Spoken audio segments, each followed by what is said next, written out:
Assalamualaikum warahmatullahi wabarakatuh. My name is Nurhaliza Meidiana from PBIB. In this video, I'm going to read the article about North American Indians. The first people who to live in North America were the American Indians or Native Americans. According to the religious and folk areas made of many Indian groups, their earliest ancestors arrived in North America from the inside of the earth. Modern scientists, however, believe that the first Native American came from Asia 50,000 to 80,000 years ago, across the Bering Strait from Siberia to Alaska.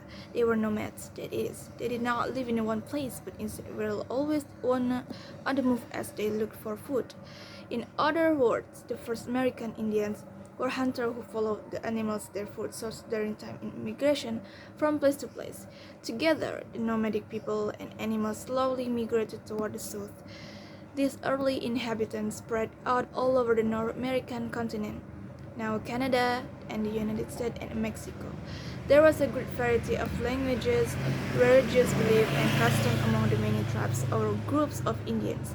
By the time the first Europeans arrived, the Indians were living in several different cultural areas. The members of various tribes in each center of culture had frequent contact with another and shared similar characteristics, but they didn't have much in common with tribes in other cultural areas. For example, the Pima and Papago tribes of the southwestern desert had similar customs and habits, but their lifestyle was completely different from that of the Sioux who live on the plains, the Apaches in the southwest, and the Quaquilut and Tlingit on the northwest coast, or the Natchez and Tonkawas on the Gulf Coast and in Florida. The lifestyle of the people who live in each cultural area reflected the geography of that area.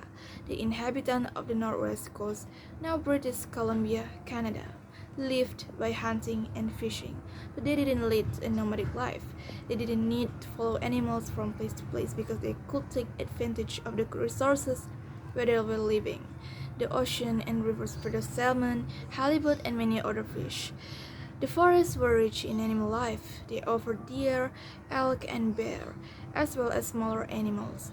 In the forest, the inhabitants could also find berries to eat and wood for boats, furniture, and houses. Geography influenced other areas of life. Hunting was seasonal work, best in summer. Therefore, the tribe members were very busy at a certain time of year, but in other seasons they had the opportunity to spend time in creative activities, such as woodworking, from which the Northwest Coast Indian became well known. Unlike the inhabitants of the Northwest Coast, the Indian of the Eastern Plains had an agricultural society. They lived in farming communities and raised crops of corn, beans, squash, and tobacco. The members of this tribe lived differently from those in the Northwest. Because there were so few trees on the flatlands, their houses of earth instead of wood. While the food was growing, the people stayed in their communities yet after the harvest. When they had brought in crops, the Indian rode west on horses they had gotten from Spanish farmers to hunt buffalo. During the month when they were looking for buffalo, the lifestyle of the hunters was similar to that of the nomadic tribes and western plains. To these plains Indian, both eastern and western, the buffalo was very important, provided many necessities: meat, skin, fur tips, houses that people could carry, clothing and materials for spoon, bags, and bed. The buffalo hunt was also central to many artistic, social, and religious activities. When Europeans arrived on the North American continent first 100 years ago, the Native American old way of life began to change. The difference between Europeans and Indians. Values soon led to difficulties. As the whites moved west, they took over more and more of the land for themselves.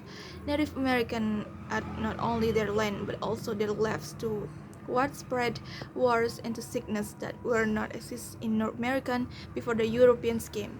But they had lost something even more important, their sense of identity. When the Plains Indians, for instance, lost their hunting grounds and for the buffalo became almost extinct, the most important characteristic of their society, the buffalo hunt was gone.